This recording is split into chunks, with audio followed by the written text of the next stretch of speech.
I thought the worst sound a mother could hear was her child crying in pain. But I was wrong. The worst sound is hearing your daughter laugh while she tells her friends how she's planning to drain every penny from your retirement savings because, in her words, I'm too stupid to know what to do with money anyway. What she didn't know was that I'd already begun transferring everything into accounts she'd never touch, and that her luxurious lifestyle was about to come to an abrupt end. My name is Margaret Chen, and I spent 37 years building a successful consulting firm from nothing. I'm 62 now, and after decades of 16-hour days and missed family dinners, I was finally ready to step back and enjoy the fruits of my labor. But my daughter Jessica had other plans for my money, plans she thought I was too naive to discover. Before we jump back in, tell us where you're tuning in from, and if this story touches you, make sure you're subscribed, because tomorrow I've saved something extra special for you. The morning everything changed started like any other Tuesday. I was reviewing my retirement portfolio in my home office, calculating how my investments would support my plan to travel and volunteer at literacy programs across Southeast Asia. The numbers looked good. Better than good, actually. 3 decades of disciplined saving and smart investments had paid off handsomely. Jessica called around 10, her voice dripping with that fake sweetness she'd perfected over the years. "Mom, are you free for lunch today? I have some exciting news to share." There was something in her tone that made me pause, but I pushed the feeling aside. Despite everything, she was still my daughter.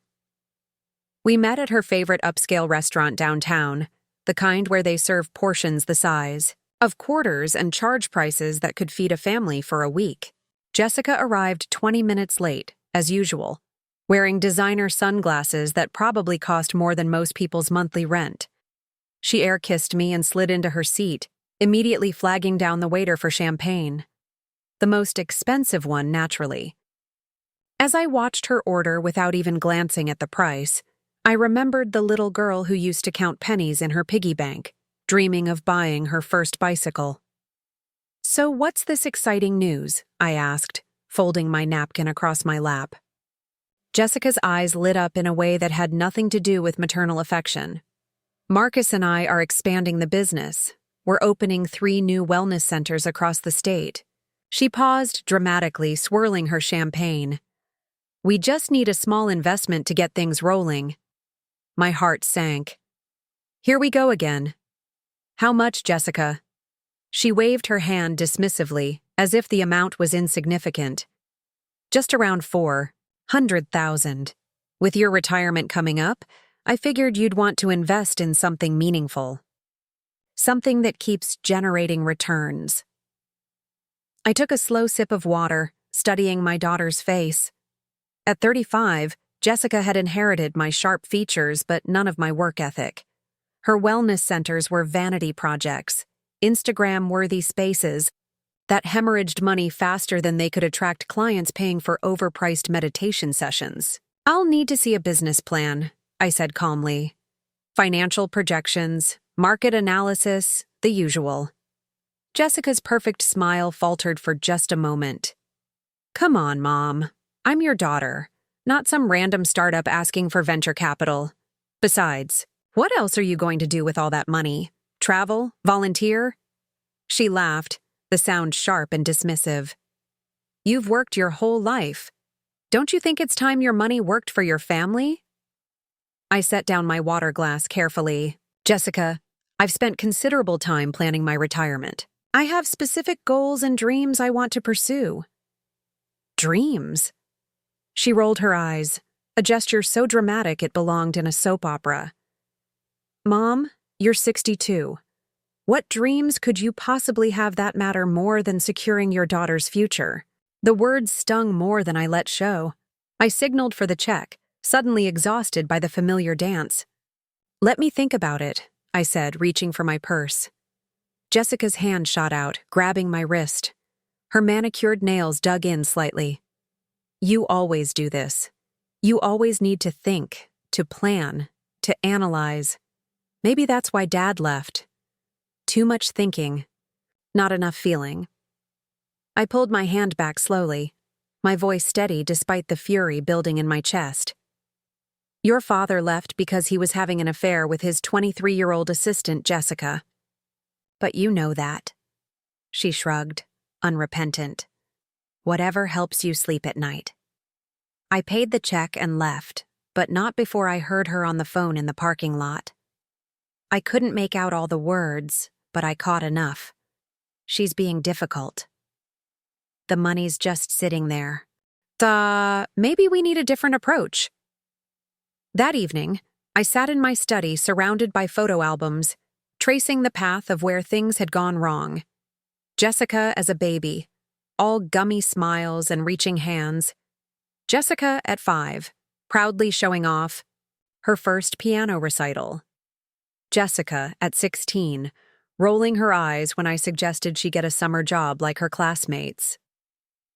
The transformation had been gradual, so slow I'd missed the warning signs. Every time she struggled, I swooped in to fix it. Failed classes in college, I hired the best tutors. Credit card debt at 22, I paid it off without question. Business venture after business venture crumbling, I wrote check after check, telling myself I was being supportive.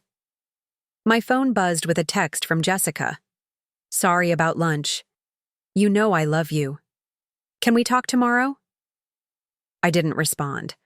Instead, I opened my laptop and began reviewing my accounts. Everything I'd built, everything I'd saved suddenly felt vulnerable. But as I stared at the numbers, a different plan began forming in my mind. If Jessica thought I was just another naive retiree ready to hand over my life savings, she was about to learn how wrong she was. The next morning brought a surprise visitor. Marcus, Jessica's husband, stood at my doorstep holding a box of my favorite pastries from the French bakery across town. His smile was all charm, but his eyes held the calculating look of a salesman who smelled a commission. Margaret, I hope I'm not interrupting. Jessica felt terrible about yesterday and asked me to stop by. I let him in, more out of curiosity than hospitality. We sat in the living room, the pastries untouched between us as Marcus launched into his pitch. He had props this time, glossy brochures and an iPad full of architectural renderings. The wellness centers aren't just businesses, Margaret. They're Jessica's legacy, your legacy.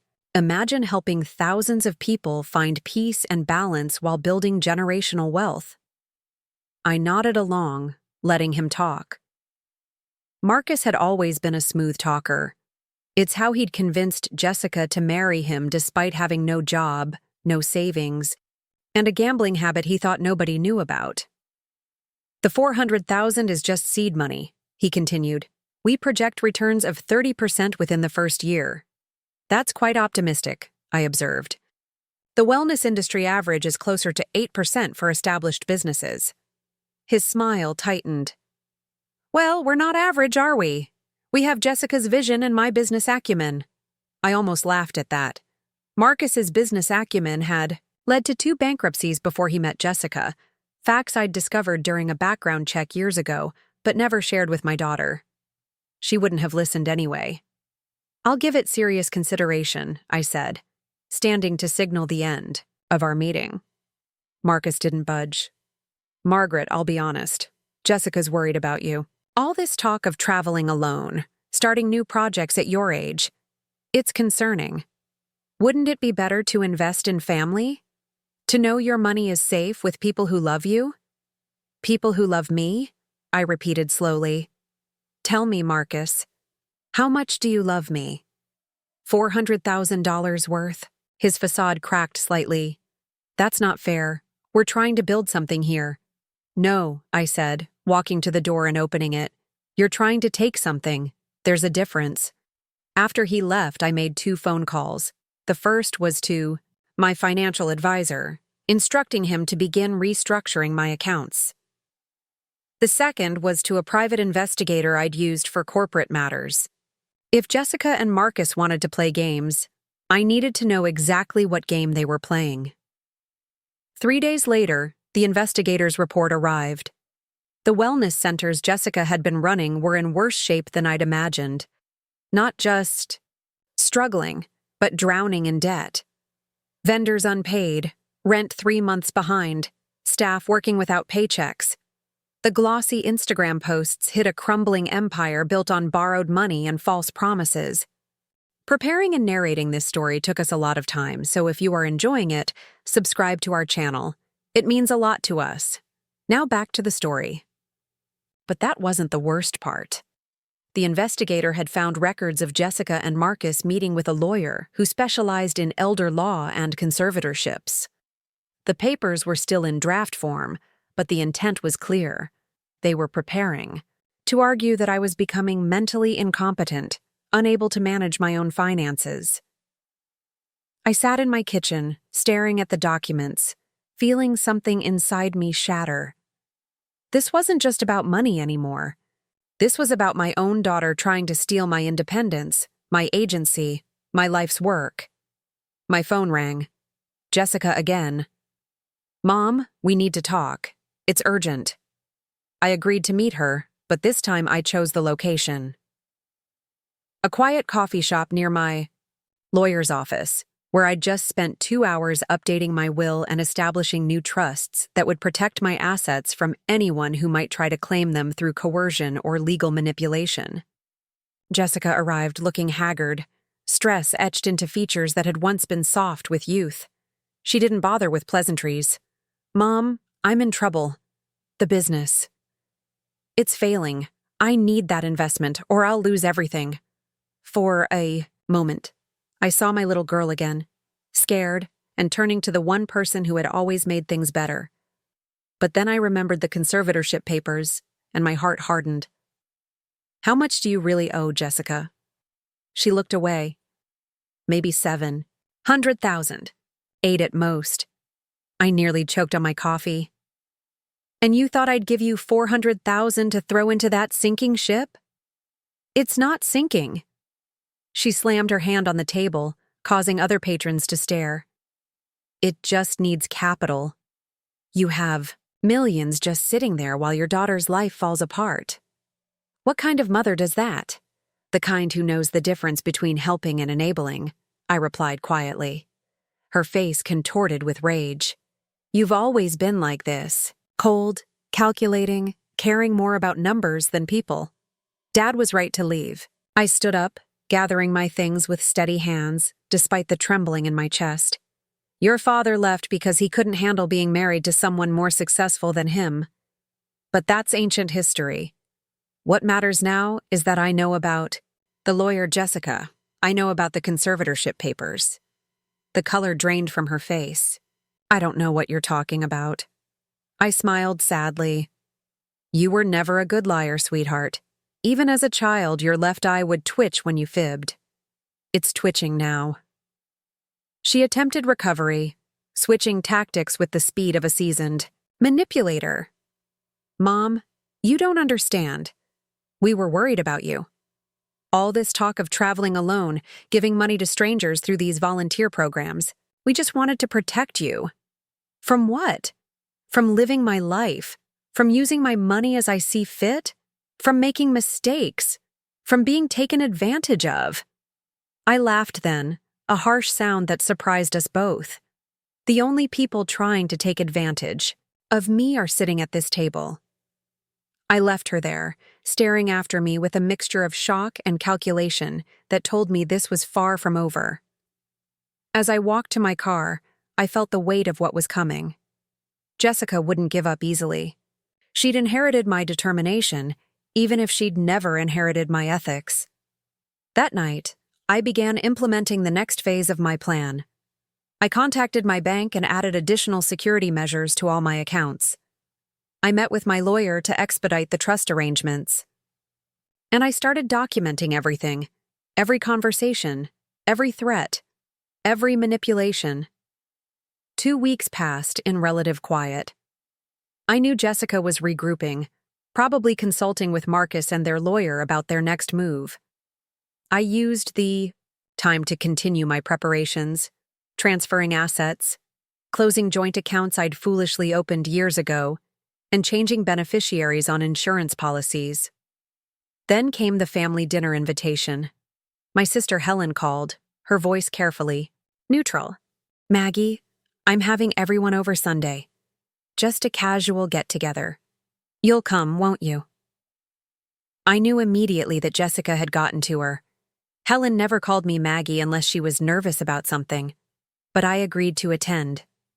Better to face whatever ambush they'd planned than to appear evasive. Sunday arrived gray and drizzling, matching my mood as I drove to Helen's suburban home. Cars lined the driveway, far more than a casual get-together would warrant. I recognized several, including one that made my stomach drop. My brother Richard's BMW, which meant Jessica had called in the whole family cavalry. Inside, the intervention was already staged. Family members arranged in a careful circle, Jessica at the center looking fragile and concerned, Marcus beside her, supportive husband incarnate. Even cousin Linda had driven up from Portland, which meant Jessica had been working the phones for days. Maggie, Helen began, her voice trembling. We're all here because we love you and we're worried. I took the only empty seat, the one clearly designated for the subject of this ambush. Worried about what exactly? Richard cleared his throat. Jessica's told us about your plans, traveling alone through developing countries, giving away large sums to questionable charities. At your age, it seems. Risky. Risky, I repeated. Richard, you went skydiving for your 60th birthday. Was that not risky? That's different, he blustered. That was supervised, controlled, and my travels won't be. I've hired reputable guides, chosen established programs, done extensive research. Or does none of that matter because Jessica needs money? The room erupted in protests, carefully rehearsed defenses of Jessica's character and concerns for my well-being. I let them talk, studying each face, cataloging who seemed genuinely concerned and who was simply playing along. Finally, Jessica spoke, her voice soft and tear-laden. Mom, we just want what's best for you. If something happened to you overseas, if someone took advantage of you, we'd never forgive ourselves. Then I suppose it's fortunate that forgiveness isn't your responsibility, I said. I'm not seeking permission to live my life. Marcus leaned forward. Bad cop to Jessica's good. Margaret, be reasonable.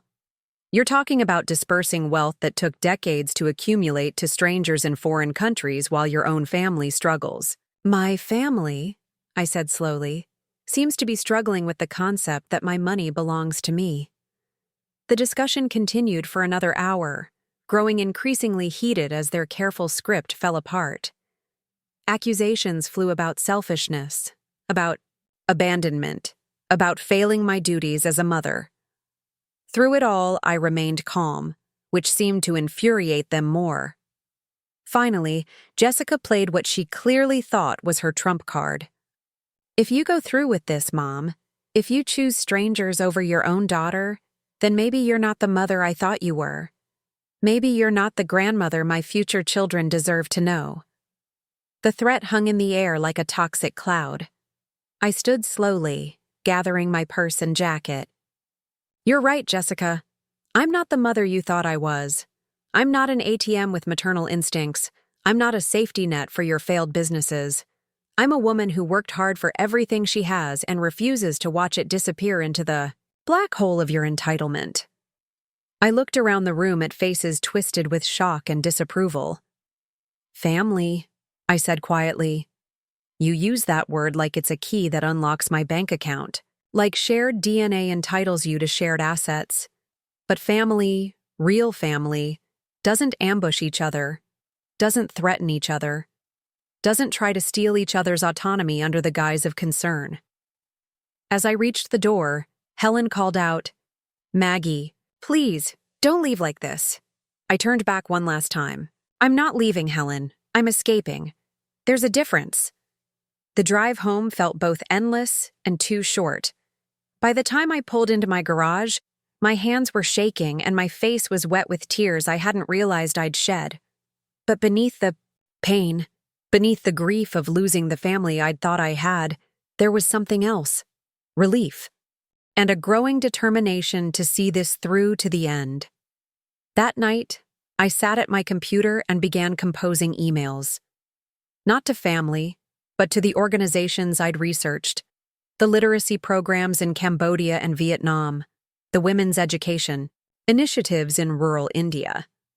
I introduced myself, outlined my skills and experience, and expressed my desire to contribute both financially and personally to their missions.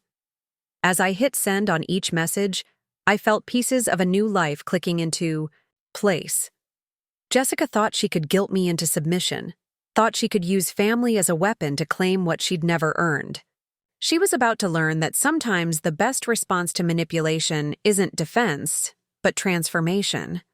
The responses to my emails came faster than expected. Within days, I was having video calls with program directors across Southeast Asia, discussing how my corporate consulting experience could help them develop sustainable business models for their educational initiatives. One organization in particular caught my attention: the Lotus Foundation in northern Thailand, which trained rural women in digital literacy and online entrepreneurship. As I prepared for these new ventures, Jessica's attacks escalated in ways I hadn't anticipated. First came the social media campaign. My daughter, who had previously posted maybe twice a year about me, suddenly couldn't stop sharing throwback photos with captions about her struggling with her mother's recent personality changes and praying for families torn apart by aging parents' stubborn pride. Her followers, mostly people who knew nothing about our real relationship, flooded the comments with sympathy and advice. Several tagged me directly, urging me to reconcile with my heartbroken daughter.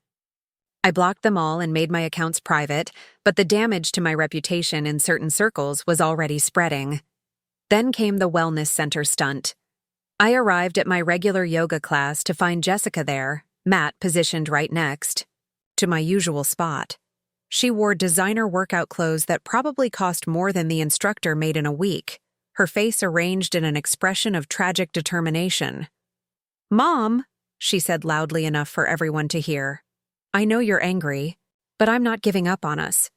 Family means everything to me."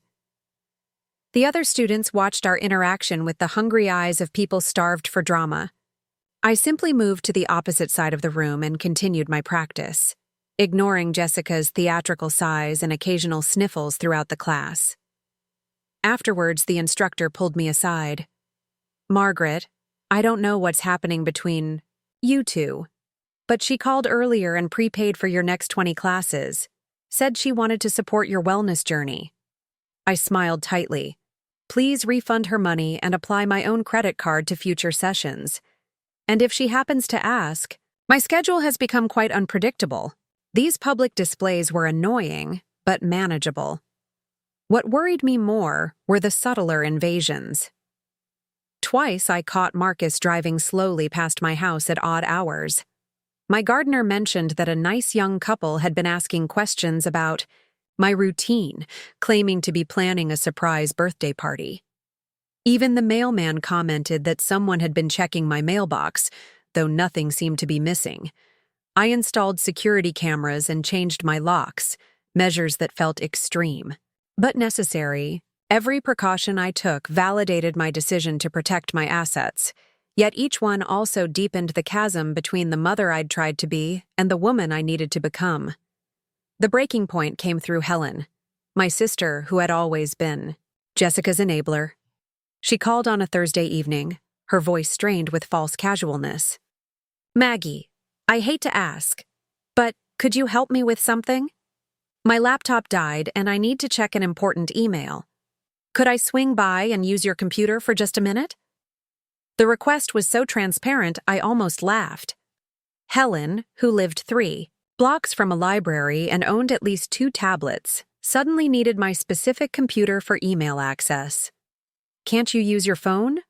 I asked, playing along. "The screen's too small for these old eyes. Please, Maggie, 5 minutes.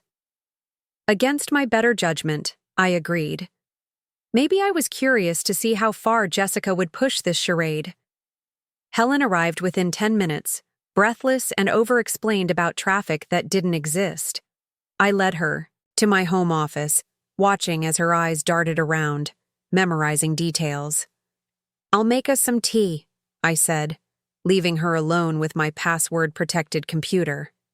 Hidden in the hallway, I watched through the crack in the door as she pulled out her phone and began texting rapidly, probably asking Jessica for instructions.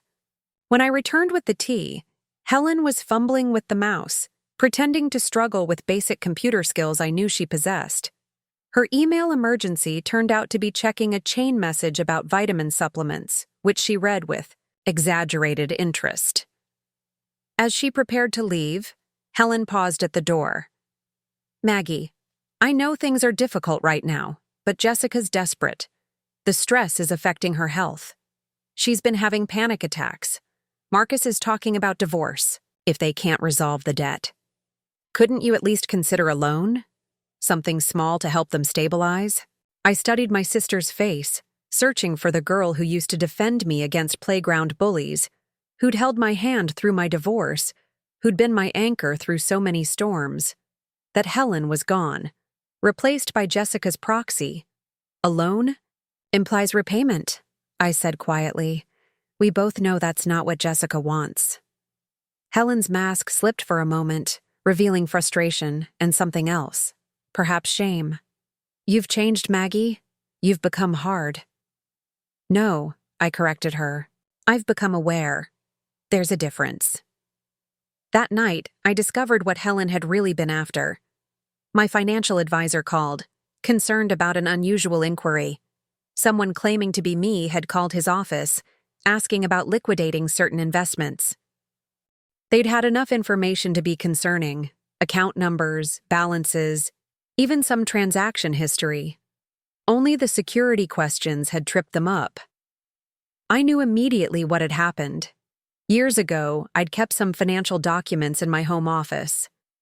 Nothing current, but old statements that might provide enough information for someone to attempt social engineering. Helen must have photographed them while I was making tea. This escalation changed everything. Jessica wasn't just manipulating emotions anymore. She was attempting financial fraud. I contacted my lawyer and the police, filing reports that created a paper trail I hoped I'd never need to use. But hope, I'd learned, was a luxury I could no longer afford where my daughter was concerned. The next phase of Jessica's campaign involved recruitment. Suddenly, old friends I hadn't heard from in years began reaching out. Former colleagues called with vague concerns about my mental state. Even my dentist's receptionist mentioned that my daughter had called to discuss my memory issues and whether I'd been keeping appointments. Each contact followed a similar script, expressing worry about my isolation, questioning my judgment, suggesting that Jessica was only trying to help. The coordination was impressive in its scope, if transparent in its intent.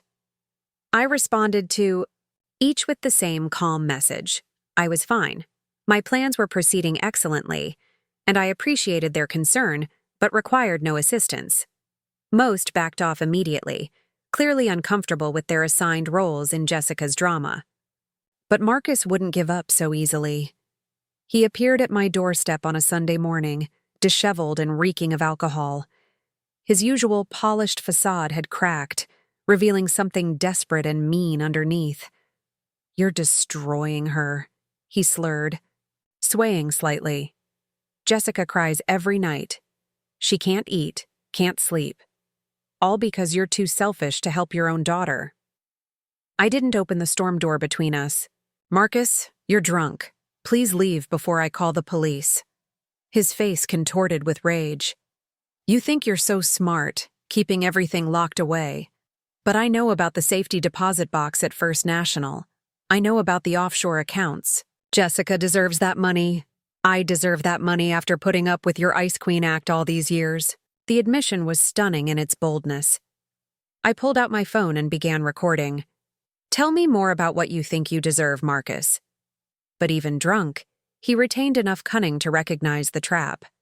He stumbled backward, nearly falling. "Off the porch! This isn't over," he muttered before weaving his way back to his car. I watched him drive away, then immediately called the police to report an intoxicated driver. Perhaps it was petty, but I was beyond caring about appearances. Let him explain to Jessica why he'd been arrested with a DUI while trying to intimidate me. The incident with Marcus marked a shift in my own strategy. I'd been playing defense for too long, reacting to their moves instead of making my own. It was time to take control of the narrative. I started with social media, breaking my silence, with a series of posts about my upcoming volunteer work. I shared photos from video calls with the Lotus Foundation team, wrote about the literacy crisis in rural communities, and highlighted the women whose lives could be transformed with education and opportunity. The response was overwhelming and positive, drowning out Jessica's victim narrative with something more powerful: purpose. Next, I reached out to those friends and family members Jessica had tried to recruit. Instead of defending myself, I invited them to a presentation about my retirement plans. Not everyone accepted, but enough did to fill my living room on a Thursday evening. I'd prepared carefully, creating a slideshow that outlined not just where my money was going, but why. I showed them statistics about female literacy rates, shared success stories from similar programs, and explained how my business expertise could help these organizations become self-sustaining. This isn't about choosing strangers over family, I explained as slides of hopeful faces filled the screen behind me. It's about using privilege to create opportunity. It's about taking the skills I've developed and applying them where they can make the most difference. My friend Catherine raised her hand. But what about Jessica? She seems genuinely distraught. Jessica, I said carefully, is a 35-year-old woman who has received over $2 million from me over the past 15 years. Cars, apartments, failed businesses, credit card debts, her wedding, her honeymoon, and countless other expenses. If she's distraught, it's because the bank of Mom is finally closed. The room was quiet as I continued. I'm not abandoning her. I'm refusing to enable her further. There's a difference between helping someone and becoming their permanent financial solution. By the end of the evening, several attendees were asking how they could support the Lotus Foundation. Helen sat in the corner, stone-faced and silent, but I saw others nodding with understanding, perhaps recognizing their own enabling patterns with family members. The presentation's success enraged Jessica. The next day, she showed up at my house, with a moving truck and what appeared to be a locksmith. I watched from my security camera app as she pounded on the door, demanding entry. I have a legal right to my childhood home, she screamed at the door. This house should be mine. Everything should be mine. I called the police while she raged, keeping the recording for future reference. When the officers arrived, Jessica tried to explain that she was simply collecting belongings I'd been keeping from her, that there had been a misunderstanding about changed locks. The officers, reviewing my documentation and the restraining order I'd filed after Marcus's drunken visit, were unmoved. They escorted Jessica and her entourage off the property with warnings about trespassing. That evening, I sat in my quiet house, surrounded by legal documents and security equipment, and felt the full weight of what I'd lost. Not money or property, but the illusion of a daughter who loved me for more than my bank account. The grief was real and crushing, but so was the relief. My phone buzzed with a message from the Lotus Foundation director. They'd received my wire transfer and wanted to schedule a planning call for my arrival next month. As I confirmed the meeting, I realized something profound. I was trading a toxic past for a purposeful future.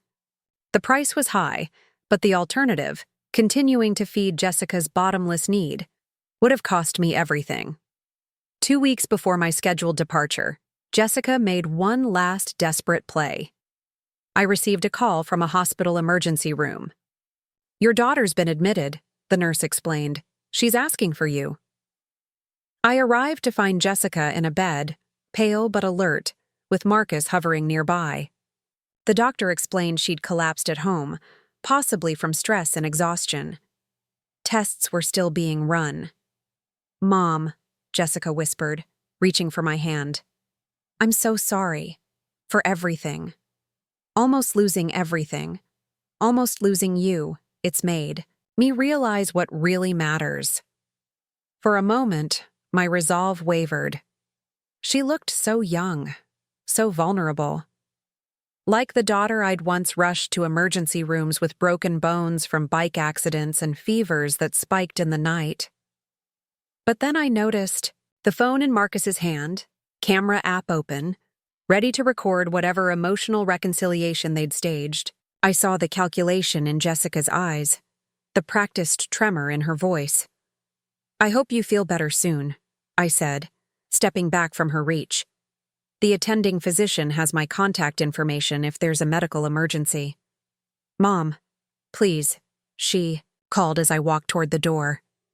"Don't leave me like this." I paused at the threshold. "I'm not leaving you, Jessica. I'm saving myself. There's a difference." The test results, I learned later from a friend who worked at the hospital, showed nothing wrong beyond mild dehydration. Jessica had discharged herself within hours of my departure, apparently making a miraculous recovery. That final manipulation cemented my resolve. I accelerated my plans, booking flights and making arrangements to leave earlier than originally scheduled. I hired a property management company to maintain my house, updated all my legal documents, and prepared for a new chapter. In the night, before my departure, I walked through my home one last time. Every room held memories, both sweet and bitter. Jessica's childhood artwork still hung in the hallway. Photos of better times lined the mantelpiece. I didn't pack any of them. Where I was going, I needed to travel light, unburdened by the weight of what could have been. My phone rang as I was turning off the lights. Jessica again, probably making one last plea. But when I looked at the caller ID, I saw it was an international number. The Lotus Foundation director was calling to confirm my airport pickup and share how excited the team was to meet me. As we talked about curriculum development and sustainable funding models, I felt something shift inside me. This wasn't just an escape from Jessica's manipulation. It was a journey toward something meaningful, something that would outlast both of us. I left for the airport before dawn, my house secured, and my affairs in order. As the plane lifted off, I didn't look back at the city that had been my home for 40 years. I was too busy looking forward, toward mountains I'd never seen and people whose lives I might actually improve. Jessica would survive without my money. She'd find other sources, other schemes, other people to manipulate, or perhaps, finally cut off from easy resources, she'd discover what I'd learned at her age, that there's dignity in earning your own way, satisfaction in building something real. Either way, it was no longer my concern. I had traded my role as eternal provider for something far more valuable, the chance to provide for myself and for others who would use the opportunity to build rather than destroy. The mountain air in northern Thailand hit differently than anything I'd breathed before. It carried the scent of jasmine and rain-soaked earth, untainted by the exhaust fumes and ambition that had defined my previous life. I'd been at the Lotus Foundation compound for 3 weeks, and already I felt like a different person.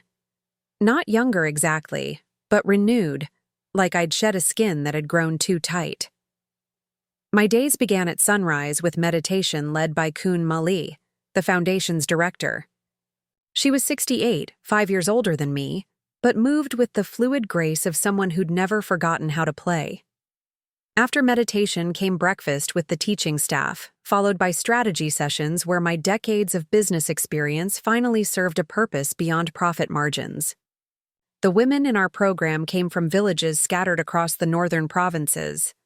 Some walked for hours to reach our mobile learning centers. Others connected through solar-powered tablets we'd distributed to community centers.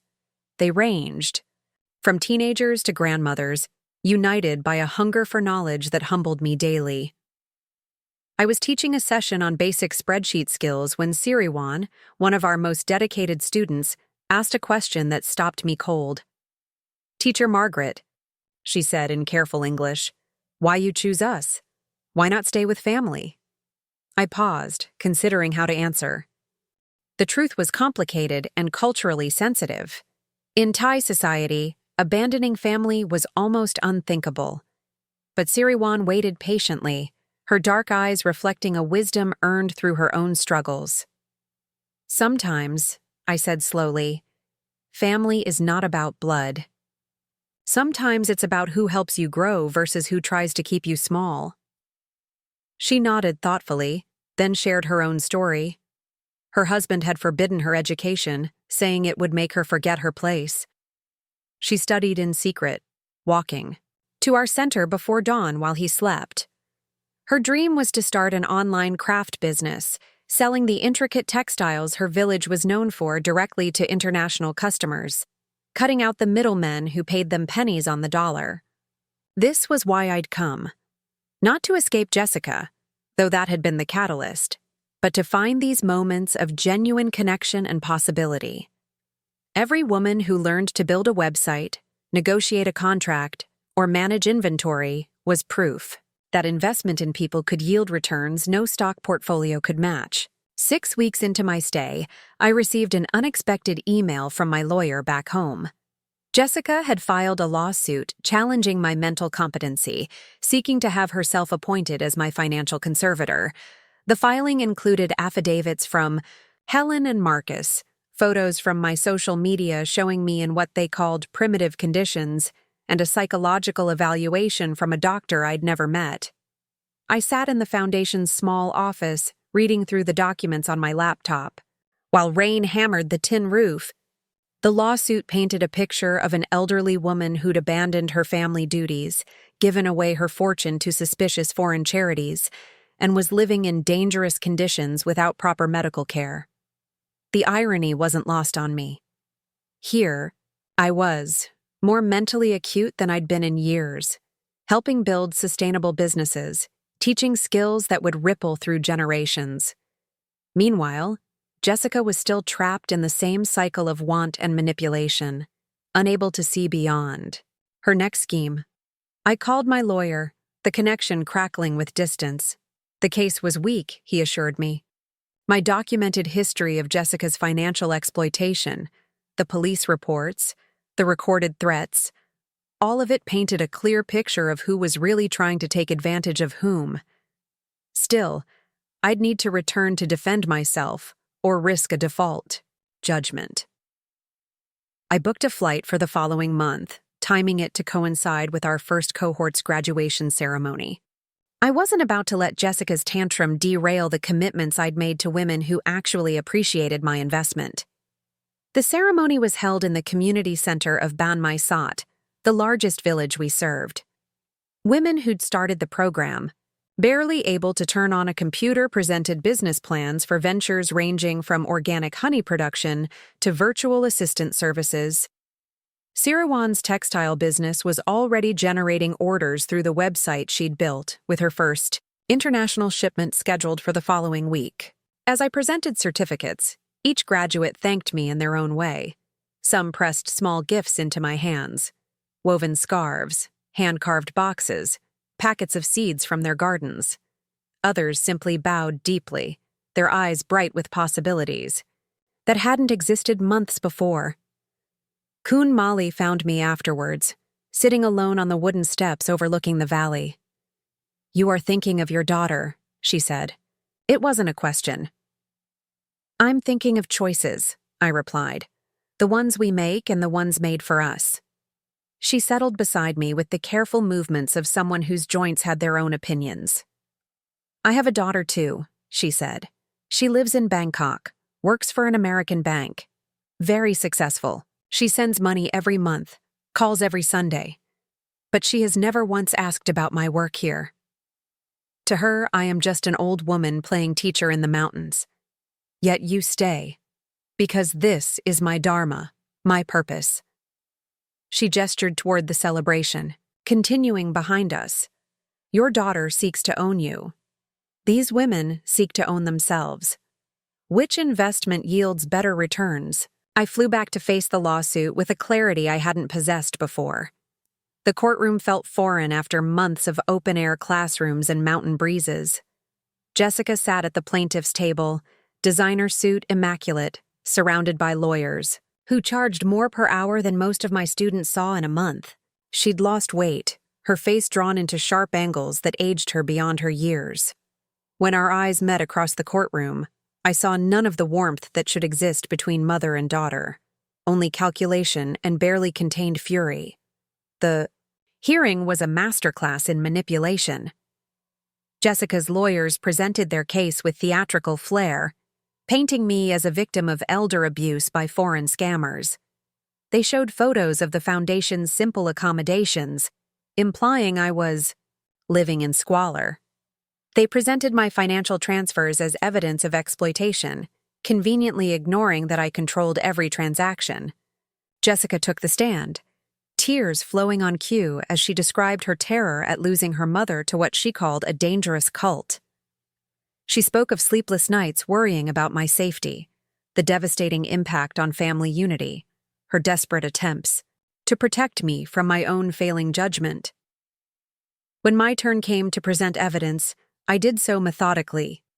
Financial records showing Jessica's pattern of exploitation spanning decades, police reports documenting harassment and threats, the testimony of financial advisors confirming my mental acuity and the thoughtful nature of my investment decisions. But the most powerful evidence came from an unexpected source. 3 of my students had pooled their resources to send video testimonies, recorded on the tablets I'd helped provide. They spoke in English they'd learned through our program, describing specific ways the education had transformed their lives. Sirawan appeared on screen, sitting in front of the computer she now used to run her growing business.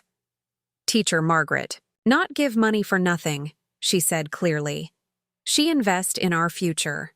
She teach us to fish, not just give fish. My business now employ 5 women in village. My daughter can go to university. This happened because Teacher Margaret believe in us." The judge watched intently as testimony after testimony painted a picture completely at odds with Jessica's narrative. These weren't victims of a scam, but empowered women building sustainable futures. I wasn't a confused elder being exploited, but an educator and investor seeing tangible returns in human potential. During a recess, Helen approached me in the hallway. Her face showed the strain of maintaining Jessica's fiction against mounting evidence. "Maggie," she whispered, "this has gone too far. You know I never wanted—" I held up my hand, stopping her. "What you wanted stopped mattering the moment you photographed my financial documents. The moment you chose Jessica's greed over our sisterhood." She flinched as if slapped. "Can't we find a compromise? Some amount that would make this all go away?" I studied my sister's face, searching for any trace of the girl who'd shared my childhood secrets. "There is no amount, Helen. Don't you understand? This isn't about money anymore. It's about the right to live my own life." The judge's ruling came 2 days later.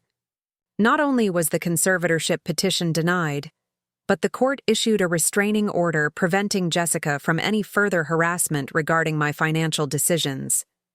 The judge noted that I appeared more mentally competent than many of the younger parties in the courtroom and suggested that perhaps it was the plaintiff who needed evaluation for her obsessive behavior. Jessica's scream of rage echoed through the courthouse.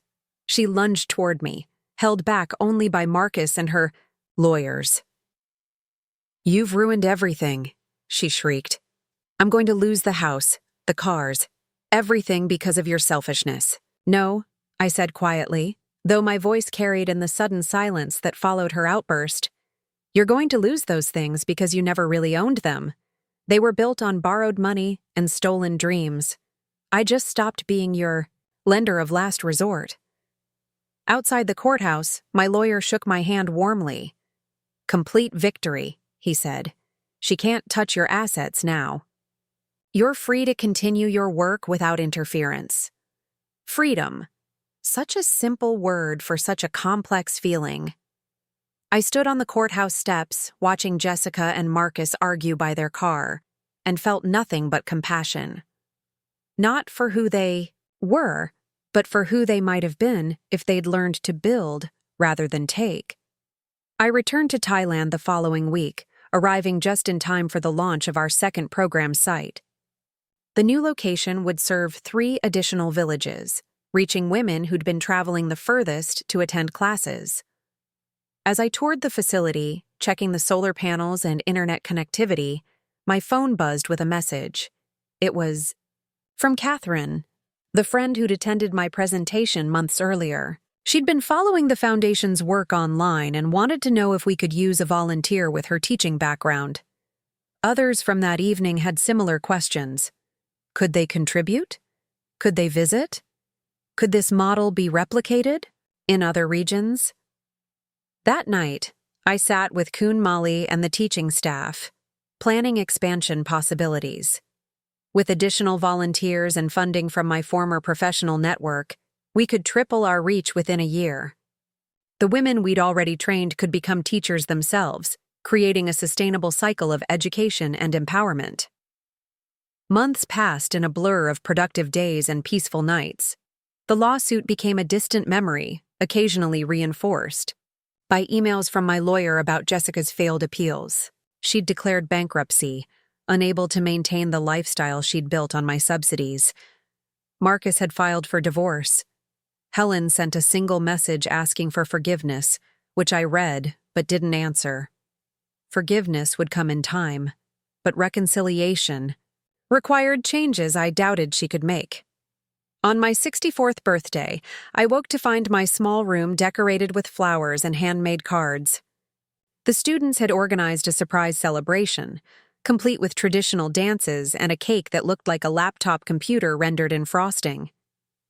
As I watched their performances, I thought about the birthday parties Jessica had thrown for me over the years, elaborate affairs designed more for Instagram than genuine celebration. Teacher Margaret, Sirawan said during the party, presenting me with a gift wrapped in hand-woven cloth. From all of us. Inside was a photo album filled with pictures I hadn't known were being taken. Me teaching computer basics with exaggerated hand gestures. Helping troubleshoot a website glitch with 3 students peering over my shoulder. Sharing lunch with the teaching staff. Laughing at some forgotten joke. The final page held a group photo of our first graduating class, with a caption in Thai and English.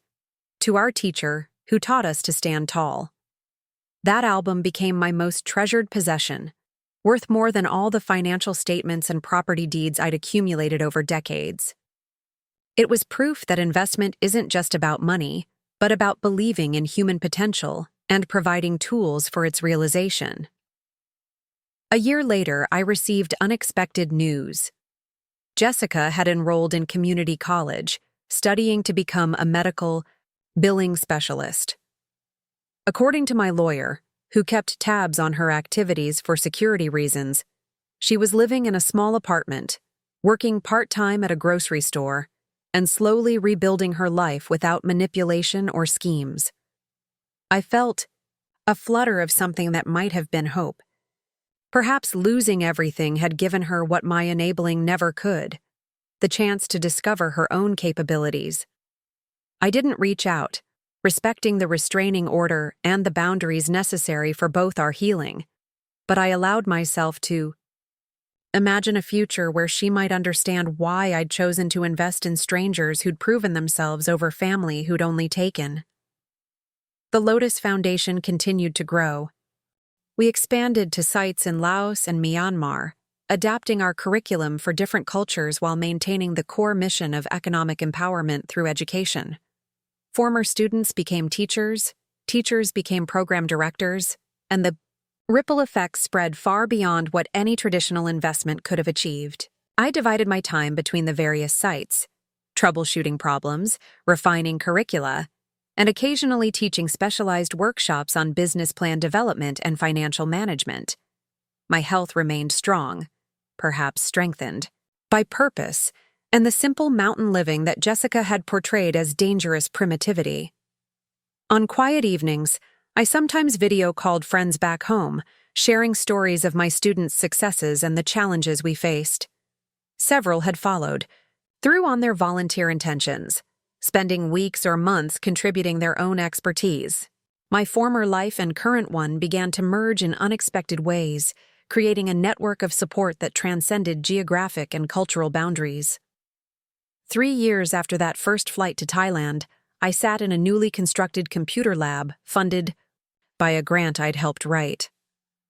The space hummed with activity as women of all ages learned skills that would have seemed like magic to their grandmothers. In the corner, a teenager helped her mother navigate an e-commerce platform. Near the window, a group collaborated on a marketing plan for their collective craft business. "This is your legacy," Kun Mali said, joining me in observation. "Not buildings or programs, but changed lives that will change other lives." I thought of Jessica then, wondering if she ever considered the legacy she was building. The lawsuit had tried to paint me as someone abandoning family responsibilities. But what greater responsibility exists than using privilege to create opportunity? What better inheritance could I leave than proof that transformation is possible when people are given tools instead of handouts? My phone buzzed with an email from a potential corporate sponsor interested in funding our expansion into urban areas. As I began composing a response, outlining our success metrics and student outcomes, I smiled at the irony. The business skills Jessica had mocked me for applying to charity work were exactly what made our foundation sustainable and attractive to serious donors. The sun set over the mountains, painting the sky in shades of pink and gold that no amount of money could purchase. Somewhere in the village below, Siriwan was probably updating her website with new products, her daughter studying beside her. In the dormitory, tomorrow's students were arriving, nervous but hopeful. In my simple room, the photo album waited, ready for new memories. I had traded a fortune in dollars for a fortune in purpose, exchanged the exhaustion of enabling for the satisfaction of empowering. Jessica had mocked my retirement plans, seeing only the money she wouldn't inherit. She couldn't envision the wealth I would create by investing in women who'd never had anyone believe in their potential before. The greatest revenge, I realized, wasn't in the courtroom victory or the restraining order. It wasn't in Jessica's bankruptcy or her forced independence. It was in living a life so full of meaning that her absence felt like freedom rather than loss. It was in discovering that family isn't defined by blood or obligation, but by mutual respect and shared growth. As I finished the funding proposal, I thought about the presentation I'd given years earlier to friends and family who'd questioned my choices. If I could show them the computer lab, the successful businesses, the young women heading to university on profits their mothers earned through skills we'd taught, would they understand? Would Jessica? Maybe someday she would. Maybe someday she'd realize that the greatest gift a parent can give isn't unlimited financial support, but the expectation that children become capable adults. Maybe she'd understand that I hadn't retired, her access to my money out of cruelty, but out of a love tough enough to break the cycle of dependency. Or maybe she wouldn't. Maybe she'd spend her life bitter about the fortune she'd felt entitled to, never recognizing the fortune she'd been given, the chance to build something of her own. Either way, I had my answer to Siriwan's question from that first month. Why choose strangers over family? Because sometimes strangers see your investment as a ladder to climb, rather than a cushion to fall back on. Because sometimes the family you choose creates more love than the family you're born into. Because sometimes the best retirement plan isn't about preserving wealth, but about transforming it into something that outlasts any bank account. The computer lab gradually emptied as students headed home for dinner. I saved the funding proposal and shut down my laptop, breathing in the jasmine-scented air that had become home. Tomorrow would bring new challenges, new students, new possibilities for growth. Tonight, I would join the teaching staff for our weekly planning dinner, where conversations flowed between Thai, English, and the universal language of ambition realized. Walking toward the dining hall, I passed the bulletin board where students posted their success stories. New additions appeared weekly: business launches, university acceptances, job offers made possible by digital skills. Each note was a dividend. From my investment, each success a validation of the choice that had seemed so radical to those who couldn't see beyond conventional definitions of family and duty. I had retired from being Jessica's financial safety net, but I'd never been busier or more fulfilled. The irony wasn't lost on me. In trying to preserve wealth for a daughter who only saw its spending power, I might have lost both money and child. In choosing to invest that wealth in women who saw its transformative power, I had gained a global family and a legacy that no lawsuit could touch. The dining hall glowed with warm light and animated conversation. Kun Mali waved me over to a seat they'd saved, and I joined the discussion about next semester's curriculum additions. Outside, the mountains stood eternal against the darkening sky, protecting valleys where women were building futures one spreadsheet, one website, one small business at a time. This was retirement as I'd reimagined it. Not a slow decline into irrelevance, but an ascent into purpose. Not an ending, but a beginning. Not a withdrawal from life, but an investment in lives that would ripple outward in ways Jessica's designer handbags never could. As laughter filled the simple room and plans took shape for programs that would outlive us all, I understood that the best revenge against those who try to make you small isn't anger or retaliation. It's living so large that their pettiness can't reach you. It's building something so meaningful that their emptiness becomes obvious. It's choosing growth over guilt, purpose over manipulation, and love that multiplies rather than divides. The meal ended with our traditional gratitude circle, each person sharing one thing they were thankful for that day. When my turn came, I looked around the table at faces that had become family and said simply, "For second chances and the wisdom to take them." Up next, you've got 2 more standout stories right on your screen. If this one hit the mark, you won't want to pass these up. Just click and check them out.